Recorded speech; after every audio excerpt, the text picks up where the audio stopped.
Dans cette vidéo, je vais t'apprendre à construire le tableau de signes d'une fonction à partir de sa courbe. Alors, tout d'abord, je lis l'ensemble de définitions de cette fonction f sur le graphique et c'est pour ça que j'ai bien mes x qui commencent à -3 et qui finissent à 4,5. Ensuite, je vais m'intéresser au point d'intersection de la courbe avec l'axe des abscisses. J'en ai 3. Eh bien, ici, j'y lis par exemple que l'image de -2 par f de -2 est égale à 0.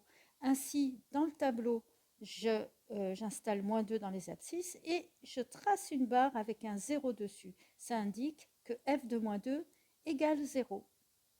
De même, f de 1 égale à 0, donc mon 1 et ma barre avec un 0.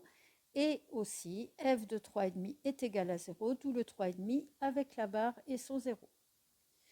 Bien, j'ai remis au propre mon tableau et mon dessin et je m'intéresse donc au signe de f de x. Ainsi, par exemple, cette partie-là de l'axe des ordonnées, il faut que j'ai en tête que c'est là où les ordonnées sont positives. Et du coup, par exemple, la partie bleue de la courbe, comme elle est sous l'axe des abscisses, eh bien, c'est l'ensemble des points d'ordonnées négatives.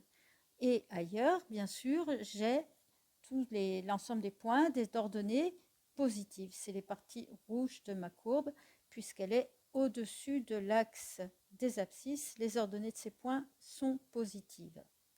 Ainsi, puisqu'entre -3 et -2, mes ordonnées sont positives, eh bien, je mets un plus dans le tableau pour les x qui sont compris entre -3 et -2.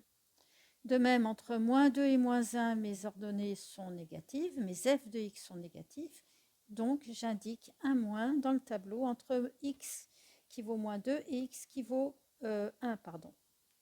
Pour la dernière partie, toute la courbe est au-dessus de l'axe des abscisses, donc dans chacune de ces cases, j'ai le signe plus. Et voilà, mon tableau de signes est rempli.